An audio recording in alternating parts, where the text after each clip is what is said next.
ഇത്രയും ദിവസങ്ങളിൽ അമേരിക്കയ്ക്കും ഇസ്രയേലിനും അറേബ്യൻ രാഷ്ട്രങ്ങൾക്കും നേരെ ഭീഷണി മുഴക്കിയ ഇറാനെ ചൂണ്ടുവിരലിൽ നിർത്തിയിരിക്കുന്നു ട്രംപ്.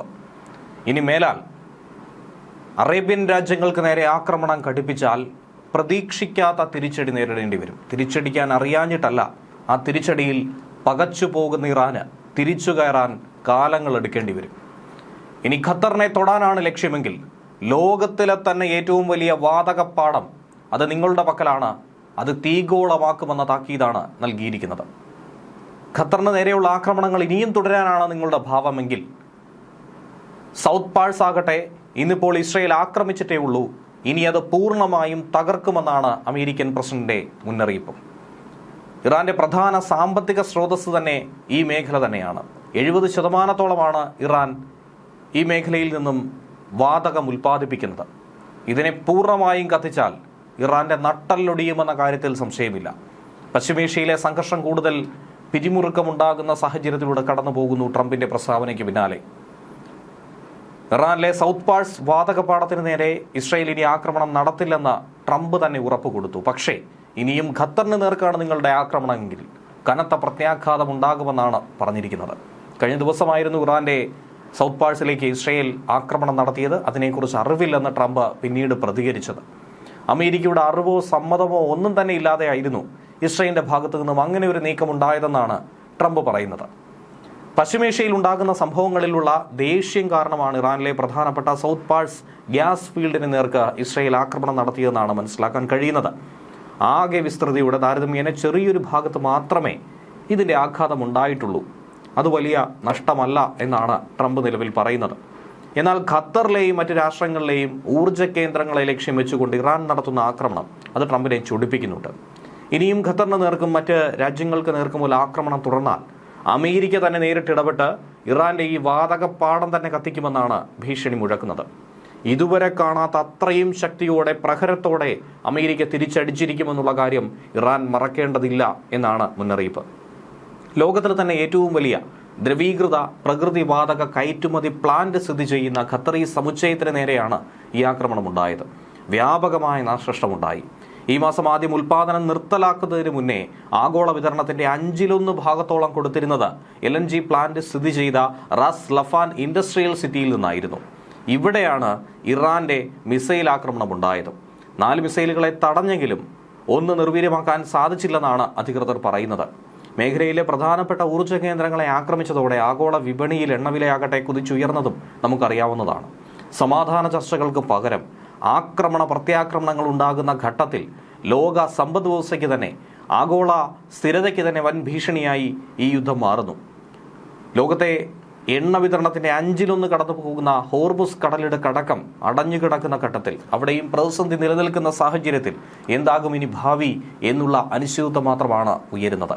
ഇസ്രയേലിനോട് ഏതു തരത്തിലാകണം പക വീട്ടേണ്ടത് എന്നുള്ളത് ഇറാൻ തീരുമാനിച്ചുറപ്പിച്ചിരിക്കുന്നു.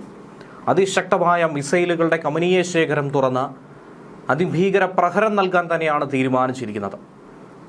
അതിൽ ഇസ്രയേലിനെ മാത്രമല്ല അമേരിക്കയെ കൂടി ലക്ഷ്യമിടുന്നു എന്ന പേരിൽ ഗൾഫ് മേഖലകളിലെ എണ്ണ കമ്പനികളെ നോട്ടമിട്ട് കുവൈറ്റിനെയും സൗദിയെയും UAEയും ഒക്കെ തന്നെ കത്തിച്ചു ചാമ്പലാക്കാൻ പലതരത്തിലുള്ള നീക്കങ്ങളാണ് നിലവിൽ നടത്തുന്നത്. അടിക്ക് തിരിച്ചടി എന്ന രീതിയിൽ പശ്ചിമേഷ്യയിൽ യുദ്ധം അങ്ങനെ പ്രതീക്ഷിച്ചതിലും അപ്പുറത്തേക്ക് കനക്കുകയാണ്. 4 ആഴ്ച കൊണ്ട് അവസാനിപ്പിക്കുമെന്ന് ട്രംപ് പറഞ്ഞത് 4 മാസം കഴിഞ്ഞാലും അവസാനിക്കില്ല എന്ന സാഹചര്യത്തിലേക്ക് പോകുന്നു. ഇറാന്റെ പ്രസ്താവന അനുസരിച്ച് 4 വർഷം കഴിഞ്ഞാലും ഇത് അവസാനിക്കാൻ പോകുന്നില്ല എന്നാണ് മനസ്സിലാക്കേണ്ടത്.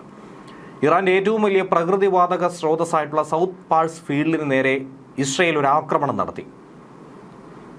ഇറാന്റെ നട്ടലൊടിക്കുന്ന തരത്തിൽ തന്നെ ആയിരുന്നു ആ ആക്രമണം. അതിനുള്ള തിരിച്ചടി ഉറപ്പായും നിങ്ങൾ കാത്തിരിക്കൂ എന്നാണ് ഇസ്രയേലിനോടും അമേരിക്കയോടും പറഞ്ഞിരിക്കുന്നത്. ഗൾഫ് അയൽ രാജ്യങ്ങളിലെ എണ്ണ കേന്ദ്രങ്ങൾക്ക് നേരെയാണ് ഇനി തൊട്ടു പിറകെ ശക്തമായ തിരിച്ചടി തുടങ്ങിയത്. പശ്ചിമേഷ്യയിലെ തന്നെ ഏറ്റവും വലിയ എണ്ണ ശുദ്ധീകരണ ശാലകളിലൊന്നായിട്ടുള്ള കുവൈറ്റിലെ മിന അൽ അഹമ്മദി റിഫൈനറിയിൽ ഡ്രോൺ ആക്രമണമാണ് നടത്തിയത്. അതിഭീകര തീപിടുത്തവും ഉണ്ടായി. ഇനി തെക്കു ഭാഗത്തെ കുവൈറ്റിലെ മിന അബ്ദുള്ള റിഫൈനറിക്ക് നേരെയും ആക്രമണം നടത്തിയെന്നാണ് കുവൈറ്റ് പെട്രോളിയം കോർപ്പറേഷൻ സ്ഥിരീകരിക്കുന്നത്. ഖത്തറിൽ ലോകത്തിലെ തന്നെ ഏറ്റവും വലിയ LNG ഹബ്ബായിട്ടുള്ള റാസ് ലഫാൻ വ്യവസായ നഗരത്തിന് നേരെയും ഇറാന്റെ മിസൈൽ ആക്രമണം ഇതിന്റെ പ്രതികാരമെന്നോണം തന്നെയായിരുന്നു. ഒരിടത്തടിച്ചാൽ 10 ഇടത്ത് തിരിച്ചടി, ഇതാണ് ഇറാൻ പുലർത്തുന്ന നയമെന്നും ഇതുവരെയുള്ള നഷ്ടങ്ങൾക്കൊക്കെ തന്നെ എണ്ണി എണ്ണി പകരം ചോദിക്കുമെന്നുമാണ് ഈ ആക്രമണത്തിന് പിന്നാലെ ഇറാൻ പറയുന്നത്. കുവൈത്തിലെ തന്നെ പ്രധാന ഗ്യാസ് പ്ലാന്റുകളിൽ വൻ തീപിടുത്തമാണ് ഇപ്പോൾ ഉണ്ടായിരിക്കുന്നത്. ഉൽപാദനമടക്കം തടസ്സപ്പെട്ടിരിക്കുന്നു, വിതരണം നിലച്ചിരിക്കുന്നു. യുഎഇയിൽ അബുദാബിയിലെ ഹബ്ഷഹാൻ ഗ്യാസ് പ്ലാന്റിനും ബാബ് എണ്ണപ്പാടത്തിനും നേർക്കും ആക്രമണം ഉണ്ടായിരുന്നു. അങ്ങനെ യുഎഇക്കും അവിടുത്തെ പ്രവർത്തനങ്ങളൊക്കെ നിർത്തിവെക്കേണ്ടി വന്നു. യുഎഇ തീരത്ത് ഒരു കപ്പലിന് നേർക്കും ഇത്തരത്തിൽ ആക്രമണമുണ്ടായി എന്ന് സ്ഥിരീകരിക്കുകയാണ്. ഇനി സൗദി അറേബ്യയിലേക്ക് എത്തിയാൽ യാൻബു തുറമുഖത്തുള്ള സംറഫ് റിഫൈനറിക്ക് നേരെയും വ്യോമാക്രമണം നടന്നുവെന്നാണ് റിപ്പോർട്ട് കിട്ടുന്നത്. സമാനമായി റിയാദിലും പലയിടത്തും സ്ഫോടന ശബ്ദങ്ങൾ കേട്ടതായി പറയപ്പെടുന്നു, റിപ്പോർട്ട് ചെയ്യപ്പെടുന്നു. എന്നാൽ ഇസ്രായേൽ നടത്തിയിരിക്കുന്ന ആക്രമണത്തെക്കുറിച്ച് ട്രംപ് പറഞ്ഞത് എന്ത് എന്നുള്ളത് കൂടി കേൾക്കണം.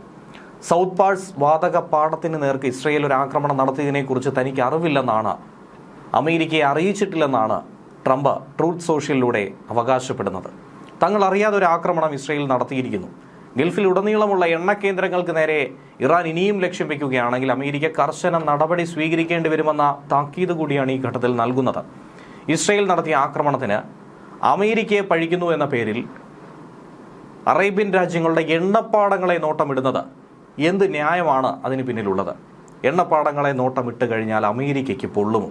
അത് ആ രാജ്യത്തിൻ്റെ സാമ്പത്തിക ഘടനയെയും സമ്പദ് വ്യവസ്ഥയും തച്ചു തകർക്കുകയല്ലാതെ സാധാരണ പാവപ്പെട്ട ജനങ്ങളുടെ ജീവൻ എടുക്കുമെന്നല്ലാതെ എന്ത് നേട്ടമാണ് അവിടെ ഉണ്ടാകുന്നത്? ഇറാൻ ചെയ്യുന്ന ഈ നടപടിയെ നിശ്ചിതമായി തന്നെ ഗൾഫ് രാഷ്ട്രങ്ങൾ വിമർശിക്കുകയാണ്.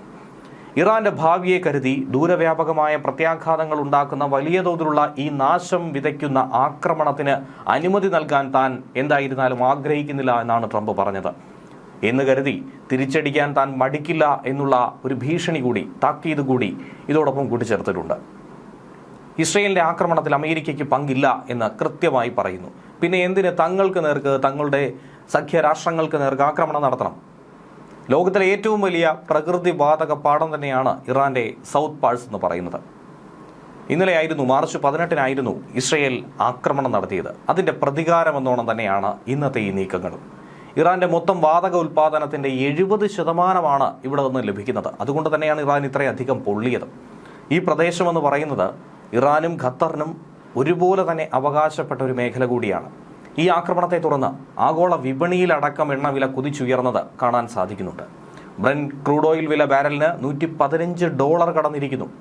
ഹോർമുസ് കടലിടുക്കിലൂടെയുള്ള കപ്പൽ ഗതാഗതമേറെ ദുഷ്കരമായിരിക്കുന്നു. ആഗോള ഊർജ്ജ വിതരണത്തെ തന്നെ അത് സാരമായി ബാധിച്ചിരിക്കുന്നു. തങ്ങളുടെ ഭൂപ്രദേശം ഉപയോഗിച്ചുകൊണ്ട് ആക്രമണം നടത്താൻ അമേരിക്കൻ സൈന്യത്തിന് ഗൾഫ് രാജ്യങ്ങൾ അനുമതി നൽകുന്നുണ്ടെന്ന് ആരോപിക്കുന്ന ഇറാൻ ഇതിന് മറുപടിയായി മിസൈലുകൾ ഉപയോഗിച്ചുകൊണ്ട് ശക്തമായി തിരിച്ചടിയും കൊടുത്തു. യുഎഇയിൽ ബ്രിട്ടീഷ്, ഓസ്ട്രേലിയൻ സൈനികർ തങ്ങുന്ന ഒരു വ്യോമത്താവളത്തിലാണ് ഒരു മിസൈൽ വന്ന് വീണത്. അതോടൊപ്പം സൗദി അറേബ്യയുടെ തലസ്ഥാനമായിട്ടുള്ള റിയാദിലും മറ്റ് മിസൈലുകൾ വന്ന് വീണതായിട്ടുള്ള റിപ്പോർട്ട് പുറത്തു വരുന്നുണ്ട്. അതിനിടെയാണ് അബുദാബിയിലെ ഫ്രീപോർട്ടിന് നേർക്ക് 40 നോട്ടിക്കൽ മൈൽ വടക്ക് പടിഞ്ഞാറ് ഭാഗത്തായി ഒരു വാണിജ്യ കപ്പലിൽ സ്ഫോടനം നടന്നതായി UK ആസ്ഥാനമായിട്ടുള്ള മെരിടൈം സെക്യൂരിറ്റി കമ്പനിയായിട്ടുള്ള ആംബ്രെ വ്യക്തമാക്കുന്നത്. ചെങ്കടൽ തീരത്തെ തുറമുഖ നഗരമായിട്ടുള്ള യാൻബുവിലെ സാംറഫ് റിഫൈനറിയിൽ ഒരു ഡ്രോൺ തകർന്നു വീണുവെന്ന് സൗദി പ്രതിരോധ മന്ത്രാലയവും ഈ സമയം തന്നെ സ്ഥിരീകരിച്ചിരുന്നു.